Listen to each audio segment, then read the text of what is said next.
2023년 3월 12일 금요일 오전, 실리콘밸리 한 스타트업 CEO는 점심 먹고 돌아와 통장을 확인했어요. 아침에 50억 있던 돈 사라졌습니다. 은행이 문 닫았거든요. 48시간 만에요. 이게 현대판 뱅크런이에요. 줄안소입니다. 클릭만 해요. 그리고 증발합니다. 통장에 3억 있어도 오늘 저녁 카드가 막힐 수 있어요. 회사 계좌에 100억 있어도 내일 직원 월급을 못 줄 수 있습니다. 소비법자는 달러를 못 구해서 마트 지낼 때가 비기 시작해요. 병원은 해외 의료기기 결제가 막혀 수술이 연기됩니다. 이 모든 게 단 72시간 안에 벌어져요. 설마 대한민국에서? 2023년 미국 16위 은행이 48시간 만에 무너졌어요. 트위터 메시지 하나에 56조 원이 증발했습니다. 슬랙 메시지 몇 개에 은행이 파산했어요. 한국 가계부채 1968조 원, GDP 대비 90%, OECD 2위예요. 이 돈이 한꺼번에 움직이려 하면 어떻게 될까? 오늘은 대한민국의 뱅크런이 터지면 가장 먼저 사라지는 것들을 실제 국가 사례와 함께 시간 순서대로 보여드릴게요. 끝까지 보시면 공포에 휘둘려 잘못 대응하는 사람과 살아남는 사람의 차이가 어디서 갈리는지 보일 거예요. 이런 위기 신호 놓치고 싶지 않으시다면 구독과 좋아요 눌러두세요. 다음엔 더 중요한 얘기 가져올게요. 자, 시작합니다. 은행이 무너진다? 그게 뱅크런일까요? 아니에요. 뱅크런의 본질은 은행 파산이 아니에요. 돈의 이동이 멈추는 거예요. 2025년 12월 23일 오늘 한국은행 기준금리 2.5%, 미국은 3.5에서 3.75%, 원달러 환율 1,466원이에요. 돈이 움직이면 사람도 움직여요. 하지만 돈이 멈추는 순간 모든 게 얼어붙습니다. 역사를 볼까요? 2015년 6월 28일 일요일 그리스 정부는 긴급 발표를 했어요. 내일부터 은행 문 닫습니다. 뱅크 홀리데이라고 불렀죠. 휴일이 아니라 재앙이었어요.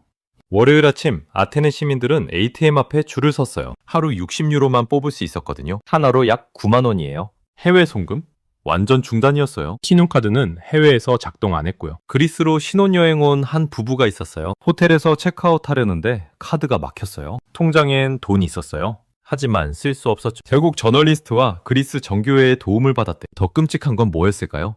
그리스, 올리브, 유통업자들이요. 농부들은 현금을 요구했어요. 하지만 유통업자들은 현금이 없었어요. 은행에서 못 뽑으니까요. 올리브, 거래가 멈췄어요. 그리스 핵심 산업이 마비됐습니다. 키프로스는 어땠을까요?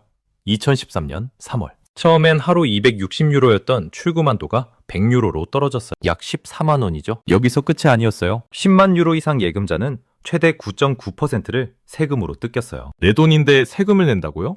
네, 맞아요. 은행 살리려고 예금자 돈을 쓴 거예요. 키프로스 의회가 부결시켰지만 공포는 이미 퍼졌죠. 레바논은 더 길게 갔어요. 2019년부터 시작된 경제위기. 2022년엔 월 400달러, 연간 4,800달러만 인출 가능했어요. 달러 계좌 있어도 못 꺼냈어요. 한 남성이 있었어요. 은행에 22만 달러 있었죠? 약 3억 원이에요. 아버지가 병원에 입원했어요. 치료비가 필요했죠. 은행에 갔어요. 안 됩니다. 다시 갔어요. 규정상 불가능합니다. 그 남성은 총을 들고 은행에 들어갔어요. 7시간 인질극을 벌였죠. 결국 3만 5천 달러를 받아맸어요. 경찰에 체포됐지만 시민들은 뭐라고 했을까요? 당신이 영웅이다. 왜 그랬을까요? 자기 돈인데 못 꺼내는 게 말이 돼요? 레바논에선 하루에 5건씩 은행 습격 사건이 벌어졌어요. 2022년 9월 16일 하루에요. 그럼 선진국은 안전할까요? 2023년 3월 9일 목요일 미국 실리콘밸리 은행 SVB가 발표했어요. 채권 매각 손실 18억 달러 증자하겠습니다. 주가가 60% 폭락했어요. 벤처 캐피털들이 슬랙 메시지를 보냈어요. 당장 돈 빼라. 스타트업 CEO들이 스마트폰을 켰어요. 클릭 몇 번이었어요. 금요일 하루 동안 420억 달러, 우리 돈 56조 원이 빠져나갔어요. 토요일 새벽 캘리포니아 주정부가 은행 문을 닫았어요. 48시간이었어요. 미국 은행 역사상 두 번째로 큰 파산이었죠. 이게 뱅크런의 정체예요. 돈이 사라지는 게 아니에요. 돈이 움직이지 않는 거죠. 직장인 김민수 씨를 한번 봐요. 35살, 판교 IT 기업 다녀요. 통장에 1억 원 있어요. 아파트 계약금으로 모은 돈이죠. 금요일 저녁 뉴스를 봤어요. 은행 위기설이 나왔어요. 민수 씨는 저녁을 먹으러 갔어요. 카드를 긁었어요. 승인 거부되었습니다. 이상하다고 생각했죠. ATM으로 갔어요. 줄이 50명이에요. 3시간 기다렸어요. 앞에 섰어요. 현금이 부족합니다. 토요일 아침 모바일 뱅킹을 켰어요. 이체를 시도했어요. 일시적으로 지연됩니다. 부동산에 전화했어요. 계약금 언제 주시나요? 민수 씨는 대답 못했어요. 통장엔 1억이 있는데 한 푼도 못 쓰는 거예요. 보셨어요? 문제는 돈이 아니에요. 속도예요.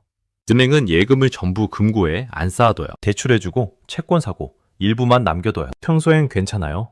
하지만 모두가 한꺼번에 달려들면 게임 오버예요. 뱅크런은 자기 실현적 예언이에요. 사람들이 믿으면 현실이 되는 거죠. 저 은행 위험하대 라는 소문 하나면 충분해요. 트위터 메시지 하나에 56조가 증발하잖아요. 이번 위기는 과거와 달라요. 1997년 IMF 때는 인터넷도 없었어요. 스마트폰도 없었죠. 지금은요.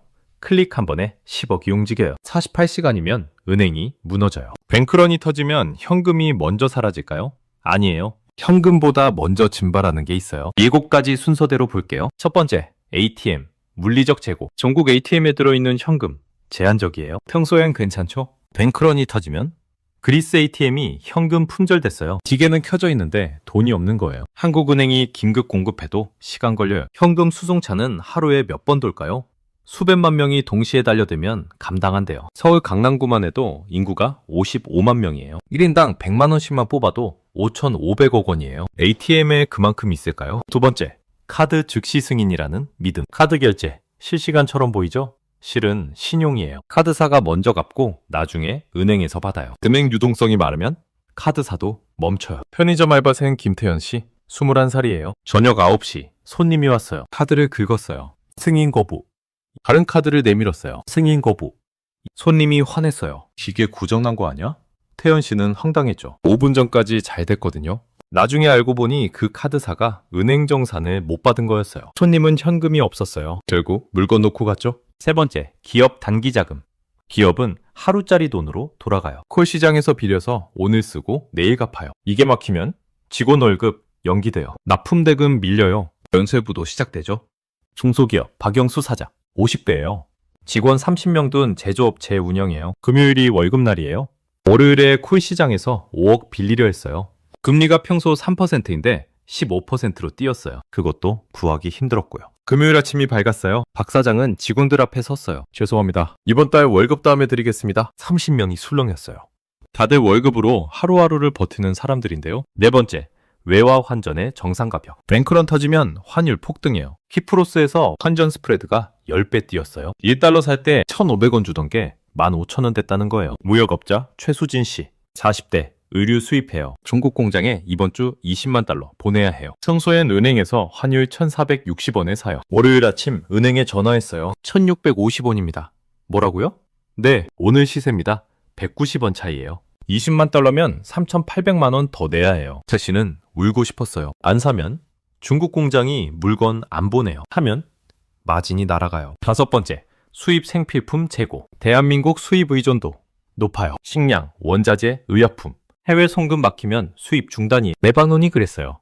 우크라이나에서 밀 수입하던 게 끊겼어요. 한국 폭발 사고도 겹쳤죠. 빵값이 10배 뛰었어요. 마트 진열대가 텅 비었고요. 서울 강서구 마트 점장 이경미 씨. 화요일 아침 출근했어요. 라면 코너가 비어 있었어요. 전날 밤 사재기가 시작된 거예요. 냉동식품도 동났어요.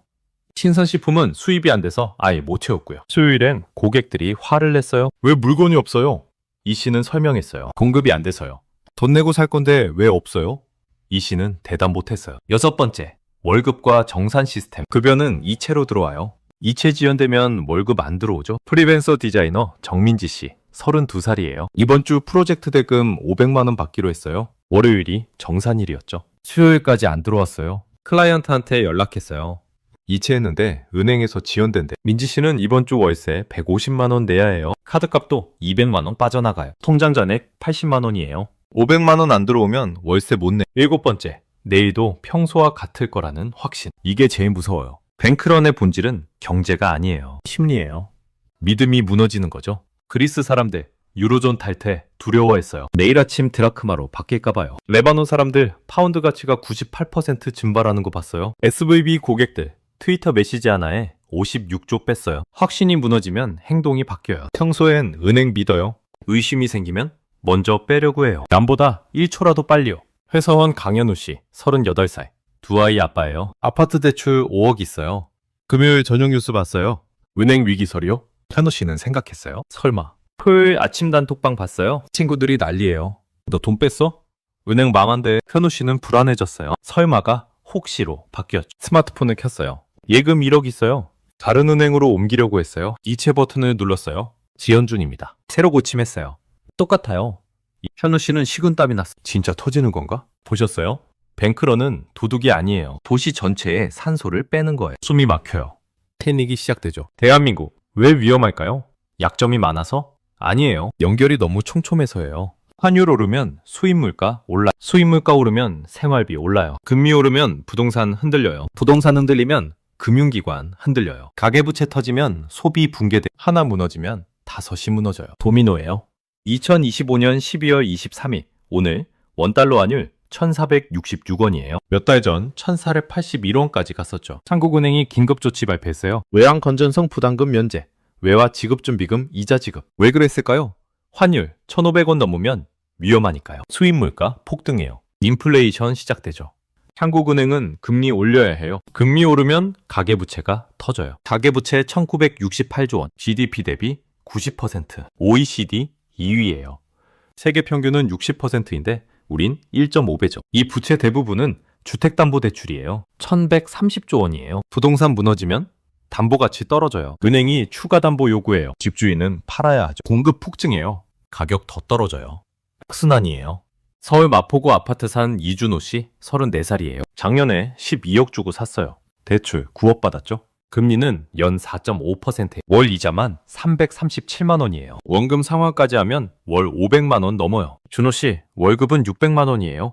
대출 갚고 나면 100만 원 남아요. 내 식구가 한 달을 100만 원으로 버텨요. 애들 학원비, 식비, 관리비 빠듯해요. 금리가 1% 오르면 월 437만 원이에요. 2% 오르면 월 637만 원이에요. 월급이 600만 원인데 대출이자가 637만 원이에요. 보셨어요? 마이너스예요. 준호 씨는 밤잠을 못 자요. 금리 뉴스만 찾아봐요. 혹시 더 오르면 어떡하지? 부인하고 싸웠어요. 집 팔까? 지금 팔면 손해인데. 그럼 어떡해? 여기서 중요한 팩트 하나 있어요. 1997년 IMF와 달라요. 그때는 외환 보유액이 39억 달러였어요. 지금은 충분해요. 외환 보유액 문제가 아니라는 거죠. 하지만 심리붕괴 속도는 더 빨라요. 1997년엔 인터넷 없었어요. 스마트폰 없었죠. 지금은 트위터 메시지 하나에 56조 증발해요. 슬랙 메시지에 뱅크런 시작돼요. 해외 투자도 변수예요. 국민연금이 해외 주식 사요. 개인들도 미국 주식 사죠. 달러가 빠져나가요. 환율 올라가요. 한국은행이 개입해요. 외환 보유액 줄어들어요. 악순환이에요. 돈 빠져나가면 환율 오르고, 환율 오르면 더 빠져나가고, 더 빠져나가면 패닉 시작돼요. 대한민국의 약점은 약점이 아니에요. 연결성이에요. 환율, 금리, 부동산, 가계부채, 소비. 하나 흔들리면 다섯이 흔들려요. 30대 직장인 박소영 씨, 두 아이 엄마예요. 남편은 회사원이고요. 아파트 대출 6억, 신용대출 5천만 원 있어요. 두 아이 학원비만 월 120만 원이에요. 남편 회사가 구조조정 들어갔어요. 월급이 20% 깎였어요. 소영 씨는 지출을 줄였어요. 외식 안 해요. 옷 안 사요. 애들 학원 하나 뺐어요. 주말에 놀러도 안 가요. 소영, 시내만 그럴까요? 아니에요. 소변만 가구가 똑같아요. 소비가 줄어요. 경제가 식어요. 회사 매출이 줄어요. 구조조정이 더 나와요. 순환이죠. 이번 위기는 줄 서는 공포가 아니에요. 클릭 공포예요.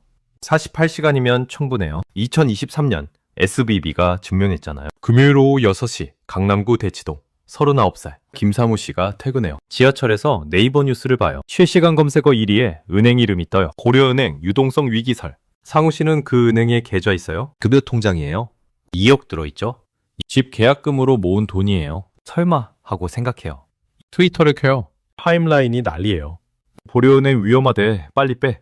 나 지금 이체 중. 사무 씨는 모바일 뱅킹 앱을 켜요. 로그인이 느려요. 평소에 1초인데 10초 걸려요. 불안해져요.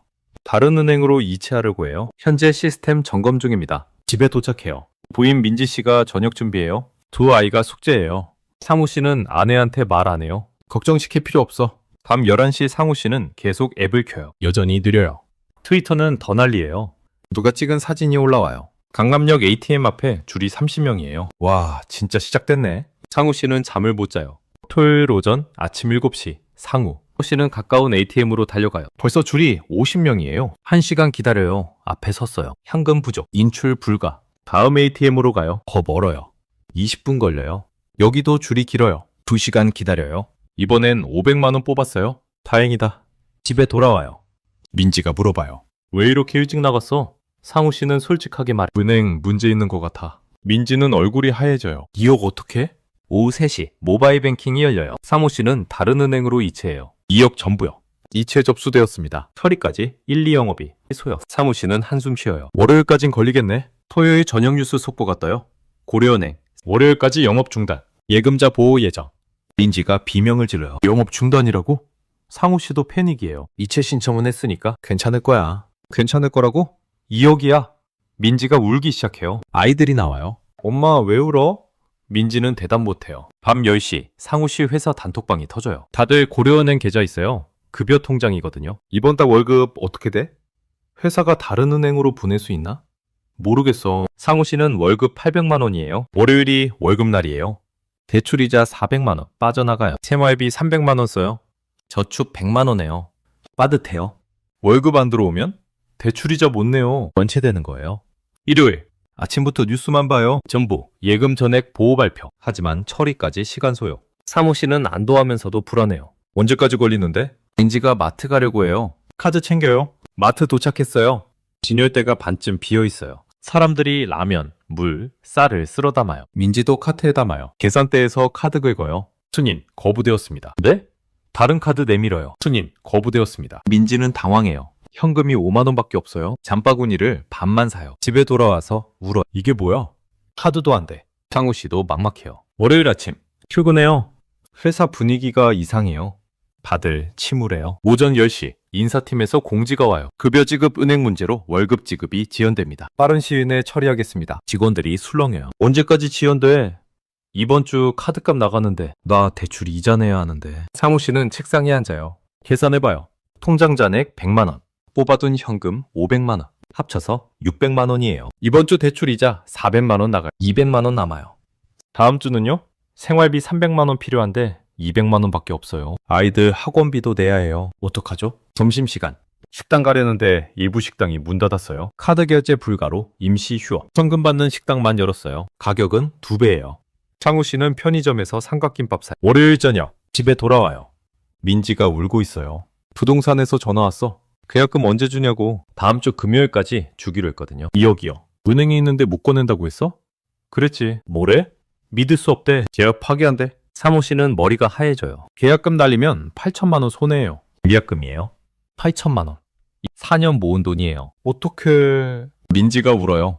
아이들은 방에서 조용해요. 눈치 보는 거예요. 사무 씨는 창밖을 봐요. 아파트 불빛이 하나둘 꺼져요. 저 집들도 똑같을 거예요. 월급 안 들어오고 카드 막히고 꿈이 무너지고 72시간이에요. 금요일 저녁부터 월요일 저녁까지 이 가족에게 무슨 일이 일어나나요? 돈은 있어요. 2억이 은행에 있어요. 하지만 쓸 수 없어요. 계약은 파기됐어요. 꿈은 사라졌어요. 이게 뱅크런이에요. 2026년 1월 어느 월요일 아침 당신은 출근합니다. 회사에서 공지가 옵니다. 은행 시스템 문제로 급여 지급이 지연됩니다. 당신은 모바일 뱅킹을 엽니다. 잔액은 보입니다. 이체 버튼을 누릅니다. 일시적으로 지연 중입니다. ATM으로 갑니다. 줄이 100명입니다. 3시간 후 앞에 섭니다. 현금 부족, 인출 불가. 집으로 돌아옵니다. 냉장고를 엽니다. 라면 2개 남았습니다. 마트 갑니다. 진열대가 비어 있습니다. 카드를 긁습니다. 스님, 거부되었습니다. 그때 당신은 뭘 하시겠습니까? 준비는 위기가 터진 그날이 아니라 오늘 합니다. 오늘 궁금한 경제학은 여기까지입니다. 영화 타이타닉에서 가장 소름 끼치도록 잔인한 장면을 기억하십니까? 거대한 배가 빙산에 부딪혀 두 동강 나기 직전의 그 아수라장이 아닙니다. 침몰이 확정된 그 절망적인 순간, 선장이 내린 마지막 명령이 무엇이었는지 기억하십니까? 승객들에게 도망치라고 알려라가 아니었습니다. 그는 악단에게 지시했습니다. 계속 연주해라. 가장 평화롭고 가장 아름다운 곡으로. 사람들은 그 감미로운 왈츠 선율에 취해 차가운 바닷물이 발목까지 차오르는 순간에도 서로를 끌어안고 춤을 췄습니다. 그 음악은 예술이 아니었습니다. 승객들이 공포에 질려 구명정으로 한꺼번에 몰려드는 폭동을 막기 위한 아주 치밀하게 계산된 청각적 마취제였습니다. 지금 2025년에 대한민국이 바로 그 타이타닉호입니다. 스마트폰을 켜고 오늘의 경제 뉴스를 보십시오. 온통 장밋빛 희망가들이 울려 퍼지고 있습니다. 부동산 시장이 드디어 바닥을 찍고 반등한다. 미국이 금리를 인하하면 경기가 살아날 것이다. 정부가 대출 규제를 풀어 여러분의 내 집 마련을 돕겠다. 들리십니까? 정부와 언론이 합작하여 연주하는 이 화려하고 웅장한 오케스트라 소리가 그들은 여러분의 귓가에 끊임없이 속삭입니다. 아직 괜찮다. 지금 빚을 내서라도 집을 사라. 전세 대출은 안전한 자산이다. 대체 왜 그럴까요? 정말로 경기가 좋아지고 있어서일까요? 아니면 여러분을 너무나 사랑해서 부자로 만들어주고 싶어서일까요? 제발 꿈에서 깨어나십시오. 그들이 필사적으로 음악을 연주하는 이유는 단 하나입니다. 1등석에 탑승한 기득권층과 부자들이 구명정을 타고 안전하게 빠져나갈 골든타임을 벌기 위해서입니다. 그들이 가진 막대한 부동산 물량을 누군가가 비싼 값에 받아줘야만 그들이 현금을 챙겨서 떠날 수 있기 때문입니다. 즉, 여러분이 갑판 위에서 음악에 취해 멍하니 서 있어줘야만 그들의 탈출구가 열리는 것입니다. 여러분은 지금 고객이 아니라 그들의 탈출을 돕기 위한 인간 방패로 쓰이고 있는 것입니다. 제발 귀를 막고 눈을 아래로 돌려 배 밑바닥 3등칸을 보십시오. 현실은 이미 지옥입니다. 출산율 0.6명이라는 거대한 구멍으로 인구 소멸이라는 차가운 바닷물이 콸콸 쏟아져 들어오고 있습니다.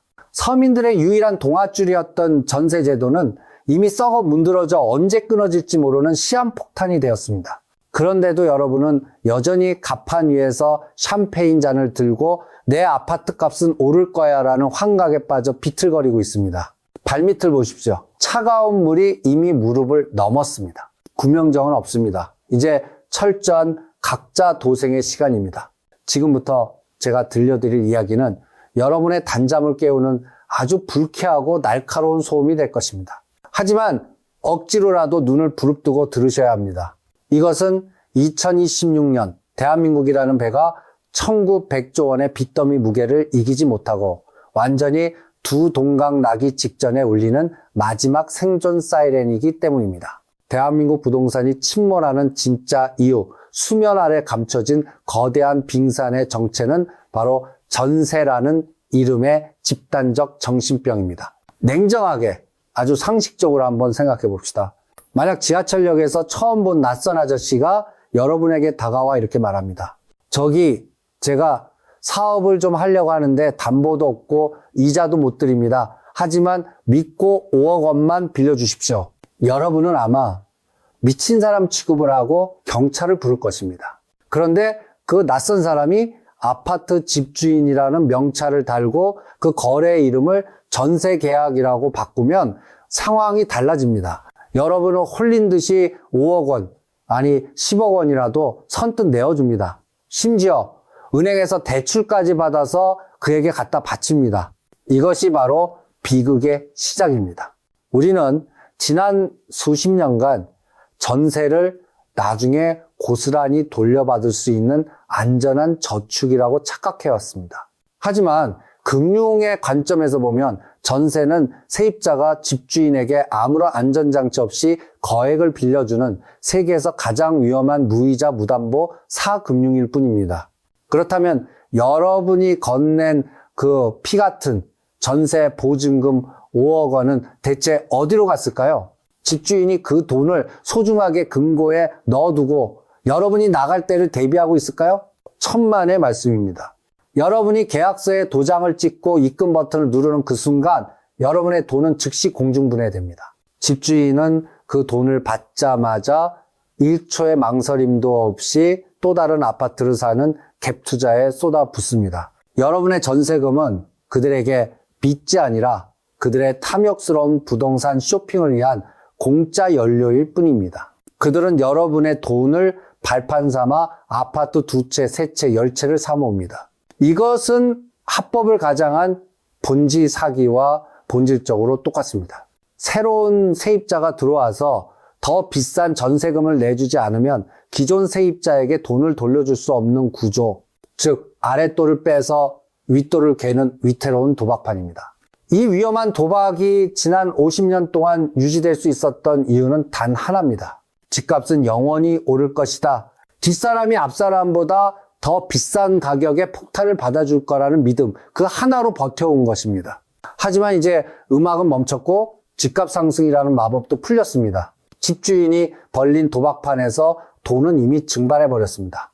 이제 와서 전세 보증금 반환 보증보험이 있으니 괜찮다고 자위하지 마십시오. 국가기관인 주택도시보증공사조차 집주인 대신 갚아준 돈이 너무 많아 지금 자본 잠식 상태에 빠져 허우적대고 있습니다. 국가의 곳간도 비어가는데 과연 누가 여러분의 돈을 지켜줄 수 있겠습니까?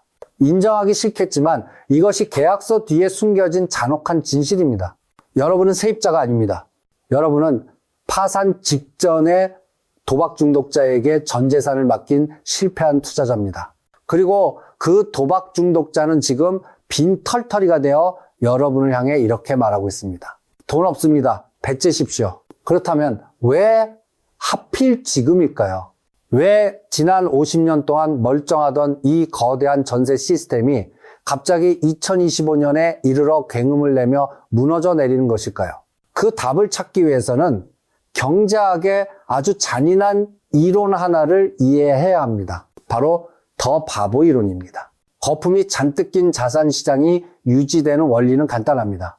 내가 비싼 가격에 샀더라도 나보다 더 비싼 가격에 사줄 더 큰 바보가 내 뒤에 서 있기만 하면 됩니다. 내 뒤에 줄을 선 다음 호구가 존재하는 한 이 폭탄 돌리기 게임은 영원히 지속될 것처럼 보입니다. 하지만 만약 내 뒤를 돌아봤는데 아무도 없다면, 내가 이 폭탄을 넘겨줄 마지막 호구가 사라져버렸다면 어떻게 될까요? 지금 대한민국 부동산 시장이 마주한 공포의 본질이 바로 이것입니다. 우리는 지난 영상들에서 두 가지 치명적인 재앙을 확인했습니다. 하나는 0.6명이라는 인구 소멸이고 다른 하나는 중국발 경제 위기입니다. 이 두 가지 재앙이 합쳐져서 지금 부동산 시장의 먹이사슬을 완전히 끊어버렸습니다. 첫 번째 재앙, 사라진 호구들입니다. 전세 제도가 유지되려면 끊임없이 새로운 세입자가 유입돼야 합니다. 사회 초년생들이, 신혼부부들이 부모님의 도움을 받거나 은행 대출을 받아서 전세 시장으로 들어와야 집주인들이 그 돈으로 기존 세입자의 돈을 내어줄 수 있습니다. 그런데 출산율 0.6명의 저주가 여기서 발현됩니다. 새로운 피가 수혈되지 않습니다. 대학가는 텅 비어가고 지방도시는 소멸하고 있습니다. 더 무서운 것은 그나마 남아있는 2030세대의 변심입니다.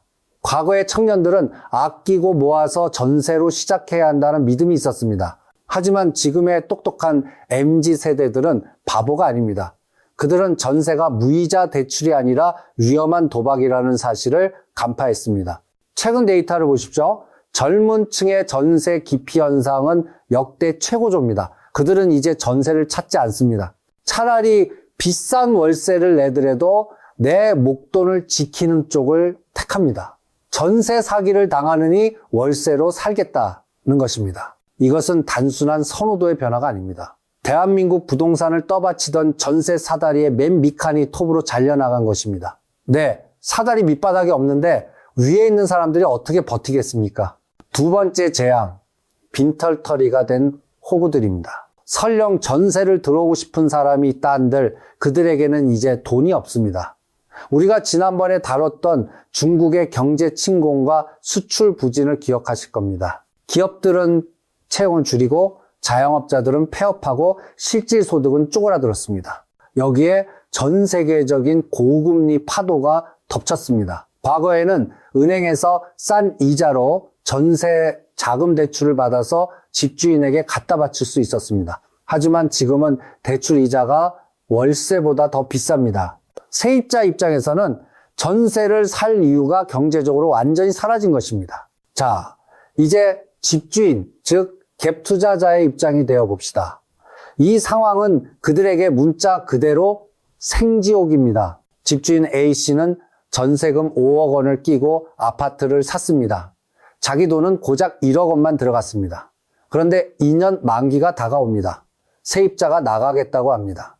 A씨는 새로운 세입자를 구해서 그 돈으로 막으려고 합니다. 하지만 부동산에 전화를 돌려봐도 보러 오는 사람이 없습니다. 어쩌다 한 명 나타난 사람은 전세금 3억 원으로 낮춰주면 들어오겠다고 합니다. A씨는 당장 현금 2억 원을 어디선가 구해와야 합니다. 하지만 대출은 막혔고 금리는 치솟았고 A씨가 운영하던 치킨집도 장사가 안 돼서 적자입니다. 이것이 바로 지금 대한민국 곳곳에서 벌어지고 있는 역전세난의 실체입니다. 집주인이 돈이 많아서 전세를 놓는 것이 아닙니다. 돈이 없어서 남의 돈으로 집을 산 사람들입니다. 그런데 그 남의 돈이 말라버린 것입니다. 이것은 단순한 경기 침체가 아닙니다. 이것은 완벽한 폭풍입니다. 위에서는 고금리라는 폭우가 쏟아지고 아래에서는 인구 감소라는 지진이 일어나 땅이 갈라지고 있습니다. 그리고 옆에서는 경기 불황이라는 강풍이 불어닥칩니다. 집주인들은 비명을 지르며 매물을 던지기 시작할 것입니다. 급매, 급급매, 초급매, 하지만 받아줄 사람은 없습니다. 뒤에 서 있던 더 큰 바보들은 이미 멸종했거나 스마트폰을 끄고 시장을 떠났기 때문입니다. 타이타닉호가 빙산에 부딪혔을 때 가장 절망적이었던 것은 빙산 그 자체가 아니었습니다. 그곳이 망망대해 한가운데였다는 사실, 그리고 구조 요청을 보낼 곳이 아무데도 없었다는 사실이었습니다. 지금 여러분이 타고 있는 이 배도 마찬가지입니다. 정부가 돈을 풀어 막아주기엔 가계 부채 규모가 GDP의 100%를 넘었습니다. 이미 임계점을 넘은 것입니다. 이 거대한 톱니바퀴가 멈추는 순간 가장 먼저 으깨지는 것은 톱니 사이에 끼어있는 여러분의 소중한 자산이 될 것입니다. 그렇다면 이 모든 비극이 절정에 달하는 약속의 시간은 언제일까요? 저는 그 시점을 2026년으로 지목합니다. 왜 하필 2026년일까요? 단순한 예언이 아닙니다. 이것은 숫자가 가리키는 확정된 미래입니다. 지난 2020년과 2021년 패닉 바잉 열풍이 불었을 때 영혼까지 끌어모아 집을 샀던 사람들의 대출 만기가 바로 이때 도래합니다. 정부는 그동안 각종 유예 정책과 대출 연장으로 이 시한폭탄의 타이머를 억지로 멈춰 세워왔습니다. 하지만 2026년은 더 이상 일시 정지 버튼이 작동하지 않는 해입니다. 코로나 시기 풀렸던 막대한 유동성의 청구서가 연체 이자라는 독촉장과 함께 날아드는 해이기 때문입니다. 그때가 되면 여러분은 서울 곳곳의 법원에서 끔찍한 광경을 목격하게 될 것입니다. 바로 경매 대란입니다. 과거에 법원 경매장은 싸게 집을 살 수 있는 기회장이었습니다. 하지만 2026년의 경매장은 중산층의 도살장으로 변할 것입니다. 상상해 보십시오. 수만 채의 아파트가 경매로 쏟아져 나옵니다. 하지만 앞서 말씀드렸듯 받아줄 사람이 없습니다. 유찰, 또 유찰, 감정가의 80%, 70%, 아니 50%까지 가격이 추락합니다. 여기서 가장 무서운 용어가 등장합니다. 바로 깡통 전세입니다. 집값이 너무 떨어져서 집을 팔아도 대출금과 전세금을 다 갚지 못하는 상태를 말합니다. 쉽게 말해 집주인의 자산 가치가 마이너스가 되는 것입니다. 이때 법정의 풍경은 잔혹합니다. 집주인은 이미 잠적했거나 파산 신청을 했습니다. 법정 한 구석에는 세입자가 울고 있습니다. 내 전세금 5억 원을 돌려달라고 판사에게 호소합니다. 하지만 법은 냉정합니다. 그리고 잔인합니다. 경매로 집이 팔리면 그 돈을 가장 먼저 가져가는 사람은 누구일까요? 세입자일까요? 아닙니다. 1순위는 언제나 은행입니다. 2순위는 밀린 세금을 걷어가는 국가입니다. 세입자인 여러분은 어디에 있을까요? 여러분은 맨 뒷줄입니다. 은행이 원금과 이자를 챙기고 국세청이 세금을 떼어가고 나면 여러분의 손에 쥐어지는 돈은 5억 원이 아니라 0원일 수도 있습니다. 이것이 바로 전세 배신입니다. 평생을 아끼고 절약해서 모은 전 재산이 법원의 망치소리 한 번에 허공으로 증발해버리는 것입니다. 2026년 대한민국에는 새로운 계급이 탄생할 것입니다. 어제까지만 해도 번듯한 직장에 다니며 나는 중산층이다라고 자부했던 사람들. 하지만 하루아침에 집을 잃고 빚더미에 앉아 거리로 나앉게 되는 신빈곤층입니다. 이것은 공포영화가 아닙니다. 지금 여러분의 등기부 등본 위에서 은행의 대출 장부 위에서 이미 시작되고 있는 시나리오입니다. 단지 여러분이 아직 설마하며 눈을 감고 있을 뿐입니다. 하지만 기억하십시오. 여러분이 눈을 감고 있다고 해서 다가오는 쓰나미가 멈추지는 않습니다. 긴 이야기를 마무리하며 이제 가장 중요한 결론을 맺으려 합니다. 오늘 제가 들려드린 이야기는 결코 듣기 편한 내용이 아니었습니다. 누군가에게는 불편한 진실일 것이고 누군가에게는 외면하고 싶은 공포였을 것입니다. 하지만 의사가 환자에게 병을 숨기면 치료할 기회를 놓치듯 경제의 위기 신호를 감추는 것은 여러분의 삶을 더 큰 위험에 빠뜨리는 일이라고 생각했습니다. 구체적인 행동 지침에 앞서 딱 한 가지만 분명히 해둡시다. 지금부터 드릴 말씀은 공포 조장이 아니며 무조건적인 투매를 부추기는 투자 조언도 아닙니다. 경제라는 바다에 정해진 정답은 없습니다. 저는 단지 데이터가 가리키는 태풍의 경로를 미리 읽고 여러분에게 최악의 시나리오에 대비할 항해 지도를 드릴 뿐입니다. 이 지도를 보고 키를 어떻게 잡을지는 온전히 선장인 여러분의 몫이며 그 선택에 따른 책임 또한 여러분에게 있다는 점을 명심하십시오. 그렇다면 다가오는 2026년 이 거대한 격변의 시기에 우리는 어떤 마음가짐으로 생존을 도모해야 할까요? 단순히 집을 팔아라, 사지 마라의 차원을 넘어 여러분의 자산을 지키는 근본적인 세 가지 방어 원칙을 말씀드리겠습니다. 첫째, 사람을 믿지 말고 서류를 믿으십시오. 특히 설마라는 단어를 인생에서 지워야 합니다. 한국 사회에는 좋은 게 좋은 것이라는 정서가 있습니다. 집주인과의 관계가 껄끄러워질까봐 혹은 너무 야박해 보일까봐 당연한 권리를 주장하지 못하는 분들이 많습니다. 하지만 냉정하게 말씀드립니다. 여러분의 전 재산인 수억 원의 보증금 앞에서는 예의를 차릴 필요가 없습니다. 지금 당장 등기부 등본을 열어보십시오. 집주인의 미소 뒤에 숨겨진 빚의 무게를 계산하십시오. 집주인이 은행에 진 근저당 채권액과 여러분의 전세금을 합친 금액이 현재 집값의 70%를 넘는다면 그것은 이미 경고등이 켜진 것입니다. 집주인의 사정을 봐주다가 여러분의 가족이 길거리에 나앉을 수는 없습니다. 의심하고 확인하고 만약 위험하다면 즉시 반환을 요구하는 법적 절차를 준비하십시오. 그것은 여러분의 생존 본능이어야 합니다. 둘째, 체면을 버리고 실리를 택하십시오. 즉, 전세라는 환상에서 벗어나 현금 유동성을 확보해야 합니다. 많은 분들이 월세 살면 돈을 못 모은다거나 남들 보기에 부끄럽다는 이유로 무리해서 전세를 고집합니다. 하지만 지금은 과거의 상식이 통하는 시대가 아닙니다. 집값이 하락하고 깡통 전세가 속출하는 시기에 전세는 저축이 아니라 가장 위험한 투기가 되어버렸습니다. 생각을 바꿔야 합니다. 지금 지불하는 월세는 돈을 버리는 것이 아니라 내 목돈 5억 원을 안전하게 지키기 위해 지불하는 보험료라고 생각하십시오. 앞으로 다가올 디플레이션과 자산가치 하락의 시대에는 부동산이라는 무거운 짐을 들고 있는 사람보다 가벼운 현금을 손에 쥐고 있는 사람이 왕이 됩니다. 현금을 쥐고 있으면 나중에 시장이 무너졌을 때 헐값의 우량 자산을 주워 담을 수 있는 엄청난 기회가 생깁니다. 당장의 체면 때문에 미래의 기회를 포기하지 마십시오. 셋째, 시장의 소음에 귀를 닫고 인내심을 갖고 때를 기다리십시오. 앞으로 정부와 언론은 시장을 부양하기 위해 끊임없이 달콤한 뉴스를 쏟아낼 것입니다. 지금이 바닥이다. 규제가 풀렸다. 지금 안 사면 평생 후회한다란 말로 여러분의 불안 심리를 자극할 것입니다. 하지만 떨어지는 칼날은 맨손으로 잡는 것이 아닙니다. 인구 구조의 붕괴와 가계부채라는 근본적인 문제가 해결되지 않는 한 진정한 바닥은 아직 멀었습니다. 남들이 공포에 질려 투매할 때까지 그리고 거품이 완전히 거칠 때까지 기다리는 인내심이야말로 지금 가장 필요한 투자 덕목입니다. 이야기를 마치겠습니다. 지난 수십 년간 우리를 취하게 했던 부동산 불패 신화라는 파티는 이제 끝났습니다.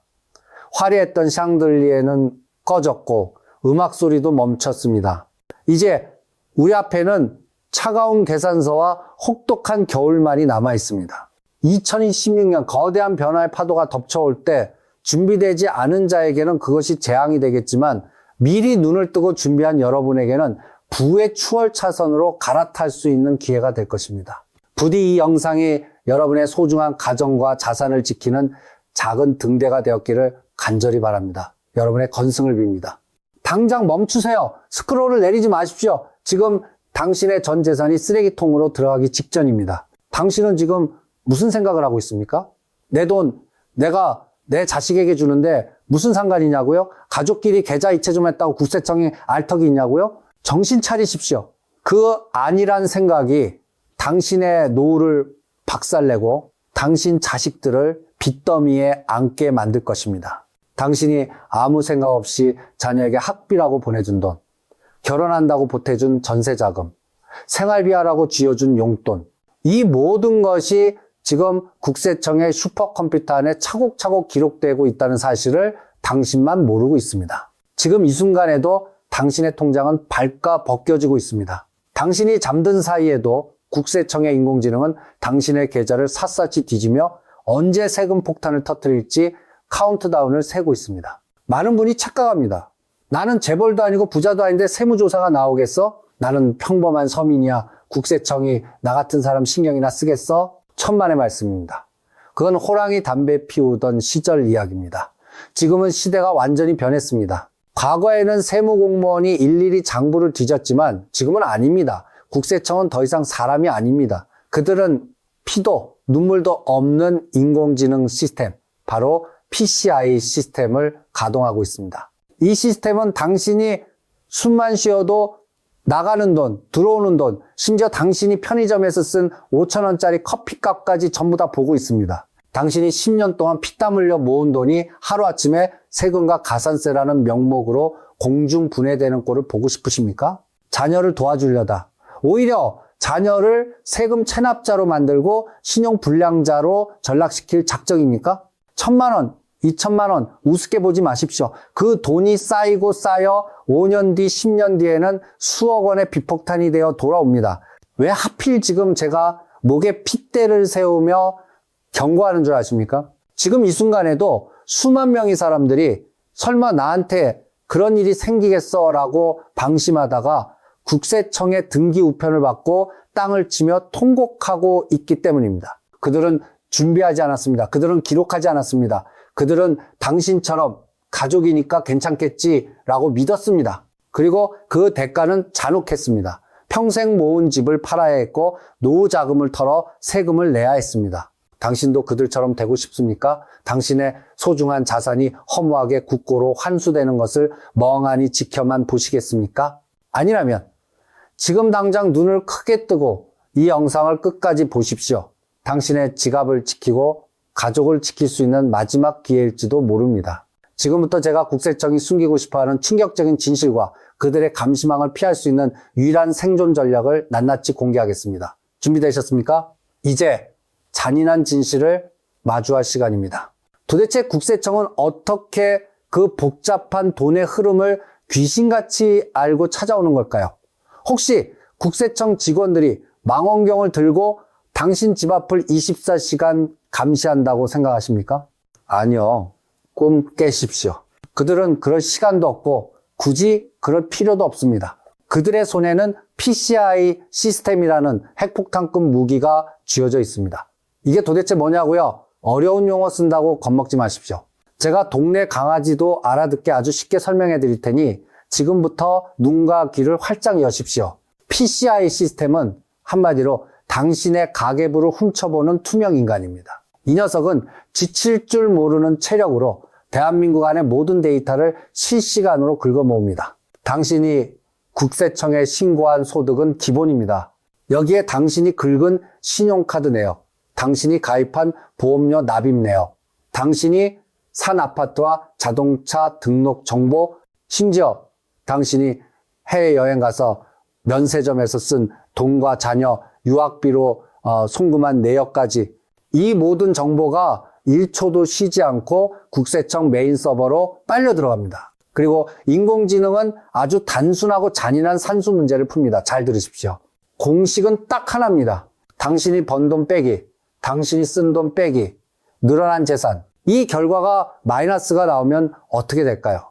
예를 들어 봅시다. 당신이 식당을 운영하며 나 1년에 5천만 원 벌었습니다 라고 신고했습니다. 그런데 카드값과 생활비로 3천만 원을 썼고 갑자기 10억 원짜리 아파트를 샀습니다. 5천만 원에서 3천만 원을 쓰고 10억 원을 뺐는데 어떻게 플러스가 됩니까?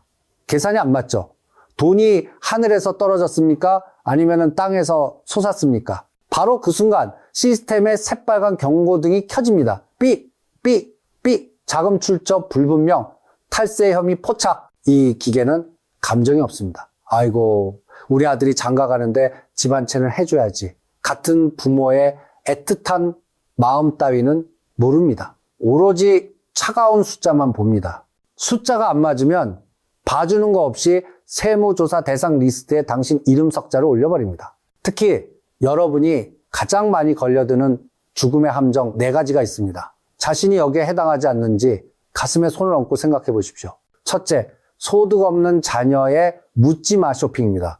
대학생 아들이 혹은 취업준비생 딸이 갑자기 7천만 원짜리 벤츠를 뽑았다? 사회초년생이 서울 한복판에 10억 원짜리 아파트를 샀다? 이건 그냥 나 잡아가세요 하고 확성기에 대고 소리치는 꼴입니다. 국세청 컴퓨터가 제일 좋아하는 먹잇감이 바로 이런 케이스입니다. 둘째, 많은 분이 꼼수라고 생각하는 현금의 배신입니다.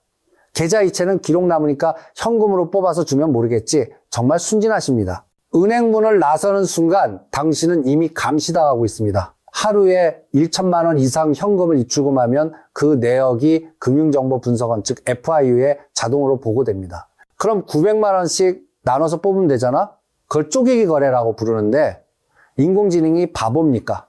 반복적인 인출 패턴을 분석해서 의심거래로 분류해버립니다. 현금 다발을 줬는데 자녀가 그 돈으로 집을 샀다? 자금 출처 조사 나오는 순간 현금은 꼬리표가 없어서 소명도 못하고 고스란히 세금 폭탄 맞습니다. 셋째, 부모의 몰래 빚 갚기입니다. 일단 네 이름으로 대출받아서 집 사고 이자는 아빠가 몰래 내줄게. 천만의 말씀, 국세청은 당신의 부채 상환 내역, 대출이자 납부 계좌까지 현미경으로 들여다보고 있습니다. 자녀 통장에서 이자가 안 나가거나 자녀 소득으로 도저히 감당 못할 원금이 상환되면 그 돈은 100% 부모 주머니에서 나온 증여로 간주합니다. 넷째, 가장 억울해하면서도 가장 많이 당하는 생활비의 함정입니다. 많은 부모님이 이런 똑똑한 척을 합니다. 아들아, 네 월급은 100% 저축해라. 생활비랑 카드값은 엄마가 내줄게. 이게 자식을 돕는 게 아니라 죽이는 길입니다. 국세청 인공지능이 봅니다. 자녀 연봉이 5천만 원인데 통장에 5천만 원이 고스란히 모였습니다. 그럼 이 자녀는 이슬만 먹고 살았습니까? 밥값, 차비, 통신비 어디서 났습니까? 아하, 부모가 대줬구나. 그 대준 생활비 전부를 합산해서 증여세를 때려버립니다. 생활비는 써서 없애라고 주는 돈이다. 남겨서 재산 분리라고 주는 돈이 아니다. 이게 국세청의 철칙입니다. 소름 돋지 않습니까? 여러분이 무심코 했던 그 행동들이 가족끼리니까 괜찮겠지 했던 그 안일함이 지금 이 순간에도 시스템에 빨간 줄로 기록되고 있다는 사실이 이래도 설마 하시겠습니까? 확률은 0.01%도 놓치지 않습니다. 당신이 운이 좋아서 안 걸린 게 아닙니다. 단지 국세청이 털어서 나올 먼지가 조금 더 쌓일 때까지 먹잇감을 살찌우며 기다리고 있을 뿐입니다. 제발 부탁인데 옛날에는 안 그랬어 라는 꼰대 같은 소리 좀 집어치우십시오. 쌍팔년도 IMF 시절 이야기하지 마십시오. 그때는 현금 뭉치를 사과상자에 담아줘도 아무도 몰랐습니다. 은행 전산망은 따로 놀았고 국세청은 종이 장부를 넘기던 시절이었으니까요. 하지만 지금은 2020년대입니다. 모든 것이 디지털로 박제되는 세상입니다. 당신이 남긴 디지털 발자국은 절대 지워지지 않습니다. 이 숫자를 뇌리에 문신처럼 새기십시오. 10년, 국세청은 당신의 계좌를 지금 당장만 보는 게 아닙니다. 그들은 타임머신을 타고 과거 10년 전 기록까지 끄집어낼 권한이 있습니다. 당신이 오늘 자녀에게 보낸 돈, 당장은 아무 일 없을 수 있습니다. 하지만 5년 뒤, 7년 뒤 자녀가 집을 사거나 큰 돈을 쓸 때 국세청은 오늘 날짜의 이체 내역을 기어이 찾아내서 칼을 들이댑니다. 그때 그 돈 증여였지. 자, 이제 이자와 가산세까지 합쳐서 뱉어내. 이게 바로 무방비 상태로 10년을 보낸 자들의 최후입니다. 특히 한국 사람들이 정에 약해서 가장 많이 걸려드는 최악의 함정 2가지가 있습니다. 이거 모르고 넘어가면 기쁜 날이 제삿날로 바뀝니다. 첫째, 결혼식 축의금의 배신입니다. 자녀가 결혼할 때 들어온 축의금, 그게 다 자녀 돈이라고 생각하십니까? 큰일 날 소리입니다. 국세청은 하객이 누구를 보고 왔느냐를 따집니다. 아버지가 뿌린 청첩장 보고 온 아버지 친구, 회사 동료들의 축의금은 엄연히 혼주인 부모의 돈입니다. 그런데 우리 아들 고생했다, 집 사는데 보탰어라 하고 그 돈 몽땅 자녀에게 이체해버리죠. 그 순간 그 돈은 사랑이 아니라 증여가 됩니다. 나중에 자금 출처 조사 나오면 국세청이 뭐 달라고 하는 줄 아십니까? 방명록 가져오세요. 누가 누구 손님인지 엑셀로 정리해서 증명 못하면 부모 손님 돈은 전부 증여세 과세 대상입니다. 축의금으로 집 사주려다가 세금으로 집 한 채 날리는 꼴을 보고 싶습니까? 둘째, 부부 사이의 착각입니다. 부부는 일심동체, 내 돈이 내 돈이지, 이건 침대 위에서나 하는 소리입니다. 세법 앞에서 부부는 엄연히 타인입니다. 가장 흔한 케이스를 볼까요? 남편이 밖에서 뼈 빠지게 벌어온 돈 아내가 관리한다고 아내 통장에 차곡차곡 모읍니다. 그리고 그 돈으로 아내 명의로 땅을 사고 상가를 삽니다. 남편은 흐뭇하죠. 우리 마누라 재테크 잘하네. 그런데 국세청이 보면 이건 무슨 상황일까요? 남편이 아내에게 돈을 공짜로 줬네? 어라? 6억 원이 넘네? 부부간 증여공제 한도는 10년에 6억 원입니다. 서울 아파트 한 채만 사도 이 금액은 우습게 넘어갑니다. 남편 돈으로 아내 명의 집을 샀는데 자금 출처 소명을 못한다? 그대로 증여세 폭탄 맞습니다. 공동 명의로 하면 된다고요? 돈은 남편이 100%다 냈는데 명의만 5대5로 했다? 그 절반만큼 아내에게 증여한 걸로 봅니다. 제발 가족끼리니까 괜찮겠지라는 안이한 생각은 쓰레기통에 버리십시오. 부자들과 가난한 자의 차이가 뭔지 아십니까? 부자들은 돈을 보내기 전에 증거를 만듭니다. 차용증을 쓰고 공증을 받고 세무사와 상담해서 미리 방어막을 칩니다. 그들은 국세청이 올 것을 알고 준비합니다. 하지만 당신은 어떻습니까? 일단 돈부터 보내고 나중에 문제가 터지면 몰랐다, 억울하다고 하소연만 합니다. 법은 권리 위에 잠자는 자를 보호하지 않습니다. 무지는 용서받을 수 있는 핑계가 아니라 더 가혹한 벌을 받는 이유일 뿐입니다. 자, 이제 등골이 좀 서늘해지십니까? 하지만 아직 절망하기엔 이릅니다. 이미 저질러버린 실수를 수습할 수 있는 방법이 딱 하나 남아 있습니다. 이제부터 제가 알려드릴 구명조끼 입는 법을 모르면 당신은 이 차가운 세금의 바다에 빠져 죽게 될 것입니다. 자, 이제 상상을 멈추고 현실을 직시할 시간입니다. 제가 지금부터 들려드릴 이야기는 남의 이야기가 아닙니다. 아무런 준비 없이 그저 가족이니까 괜찮겠지, 설마 나를 잡겠어? 라고 믿었던 당신에게 닥쳐올 끔찍한 미래입니다. 당신이 지금 안일하게 넘긴 그 한 번의 이체가 5년 뒤 당신의 목을 조르는 올가미가 되는 과정을 아주 구체적으로 보여드리겠습니다. 시나리오 1로 착한 부모의 몰락. 시간을 거슬러 3년 전으로 가봅시다. 당신은 아들이 결혼한다고 해서 전세 보증금에 보탰으라고 2억 원을 이체해줬습니다. 차용증? 그런 거 안 썼습니다. 가족끼리 야박하게 무슨 서류냐며 손사래를 쳤죠. 이자는커녕 원금 상환도 안 받았습니다. 그냥 나중에 여유되면 갚아라 하고 잊어버렸습니다. 그리고 3년이 지난 오늘 아들이 내 집 마련을 하겠다고 아파트 청약에 당첨되었습니다. 온 가족이 축제 분위기입니다. 하지만 그 기쁨은 딱 일주일 만에 악몽으로 바뀝니다. 국세청 인공지능 시스템이 작동했기 때문입니다. 어라, 이 친구 나이와 소득으로 이 아파트 중도금을 낼 능력이 안 되는데 국세청은 즉시 현미경을 꺼내들고 아들의 과거 10년치 계좌를 탈탈 털기 시작합니다. 그리고 딱 걸립니다. 3년 전 당신이 아무 생각 없이 보낸 그 2억 원, 노란색 등기 우편이 날아옵니다. 세무조사 사전 통지서. 세무조사관이 당신과 아들을 앉혀두고 묻습니다. 3년 전 2억 원 뭡니까? 빌려준 겁니까? 그냥 준 겁니까? 당신은 식은땀을 흘리며 변명합니다. 아니, 그게 빌려준 건데. 조사관은 차갑게 웃으며 손을 내밉니다. 증거 있습니까? 차용증 원본, 이자 지급 내역, 원금 상환 기록 가져오세요. 없죠. 당연히 없습니다. 그 순간 심판의 망치가 내려쳐집니다. 입증 못하시네요? 그럼 증여입니다. 자, 이제부터 지옥의 계산기를 두드려 보겠습니다. 2억 원에 대한 증여세, 기본공제 빼고 대략 2천만 원에서 3천만 원 정도 나옵니다. 뭐야, 낼만하네 라고 생각하십니까? 천만의 말씀. 이건 시작에 불과합니다. 3년 전에 신고를 안 했으니 무신고 가산세 20%가 추가로 붙습니다.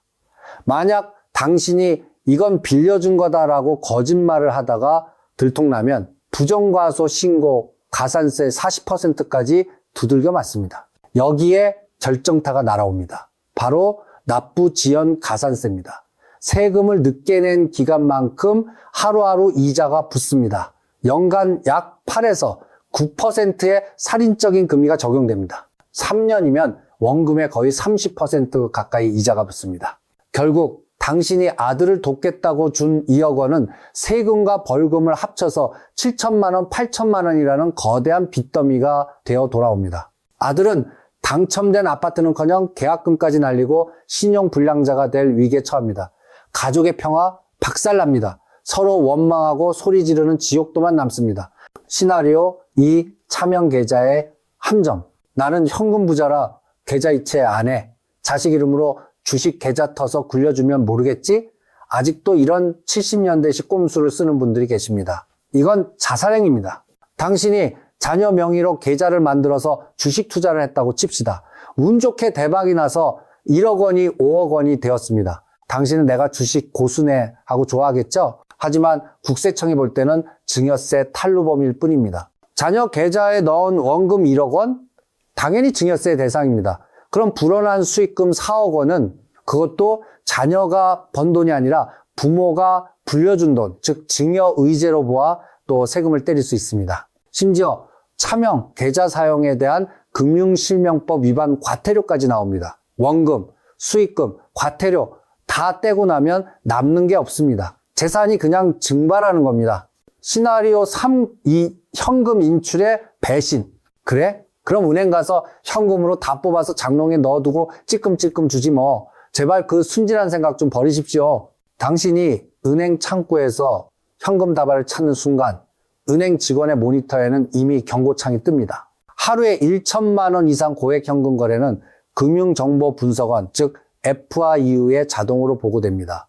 그럼 900만 원씩 며칠에 나눠서 뽑으면 되잖아? 이런 얄팍한 꼼수 제발 쓰지 마십시오. 그걸 쪼개기 거래라고 부르는데 인공지능이 바보입니까? 짧은 기간에 반복적으로 현금을 인출하는 패턴은 더 강력한 의심거래로 분류되어 최우선 감시 대상이 됩니다. 그리고 결정적으로 현금은 꼬리표가 없습니다.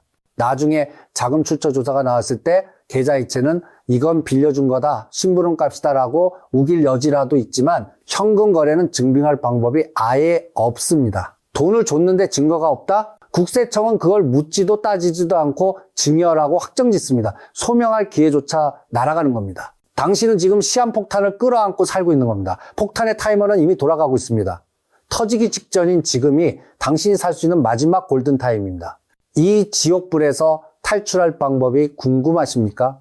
다행히도 아직 비상구는 열려 있습니다. 지금 당장 당신이 해야 할 행동 강령을 아주 구체적으로 떠먹여 드리겠습니다. 단 10분만 투자하십시오. 그 10분이 당신의 10년을 구합니다. 자, 이제 땀 좀 닦으십시오. 당신이 지금 이 영상을 보고 있다는 것 자체가 천운입니다. 아직 당신에게는 기회가 남아 있기 때문입니다. 국세청이라는 거대한 파도 앞에서 당신의 재산을 지켜줄 유일한 구명보트. 지금부터 제가 던져주는 이 동아줄을 꽉 잡으십시오. 살고 싶다면 토 달지 말고 시키는 대로 하십시오. 생존 수칙 1. 이체 메모는 생명줄이다. 제발 계좌 이체할 때 보내는 분 안에 자기 이름 좀 그만 적으십시오. 국세청도 당신 이름 압니다. 그 칸은 당신 이름을 적는 곳이 아니라 돈의 목적을 적는 곳입니다. 지금 당장 스마트폰 뱅킹 앱을 여십시오. 자녀에게 돈을 보낼 때 귀찮다고 빈칸으로 두지 마십시오. 생활비라면 7월 생활비, 학비라면 이 학기 등록금 빌려주는 돈이라면 대여금 혹은 차용금, 이 짧은 단어 3글자가 나중에 당신을 수천만 원의 세금 폭탄에서 구해줄 강력한 방패가 됩니다. 기록이 없으면 기억도 없다. 국세청은 오로지 이 기록 하나만 믿습니다. 생존 수칙이 부모 자식일수록 남처럼 거래하라. 큰돈이 오갈 때는 무조건 차용증, 즉 금전소비대차 계약서를 써야 합니다. 에이, 가족끼리 정없게 무슨, 이런 소리 하는 순간 당신은 하수입니다. 진짜 자식을 사랑하는 부모는 자식을 범법자로 만들지 않기 위해 차용증을 씁니다. 어떻게 쓰냐고요? 받아 적으십시오. 종이 한 장 꺼내서 누가 채권자이고 채무자인지, 언제 얼마를 빌렸고 언제 갚을 것인지, 이자는 얼마인지 정확히 적으십시오. 여기서 핵심 꿀팁 나갑니다. 법적 적정 이자율은 연 4.6%입니다. 하지만 세법에는 연간 이자 지급액이 1천만 원 미만인 경우 증여세를 과세하지 않는다는 규정이 있습니다. 이걸 역으로 계산하면 약 2억 1,700만 원까지는 자녀에게 이자를 한 푼도 안 받고 빌려줘도 세법상 문제가 없다는 뜻입니다. 이 기가 막힌 합법적 구멍을 왜 이용하지 않습니까? 단, 여기서 끝내면 안 됩니다. 차용증을 다 썼으면 핸드폰으로 사진을 찍어서 당신 이메일과 자녀 이메일로 지금 당장 전송하십시오. 이메일에는 전송 시간이 초 단위로 박제됩니다. 나중에 국세청이 이거 어제 급하게 조작해서 만든 가짜 계약서 아니야? 라고 의심할 때 3년 전 날짜가 찍힌 이 이메일 한 통이면 상황 종료입니다. 이게 바로 전문가들이 쓰는 디지털 공증 기술입니다. 생존 수칙 3. 이미 엎질러진 물, 수습하는 법. 선생님, 저는 이미 3년 전에 그냥 돈 보냈는데 어떡합니까? 차용증도 없는데요.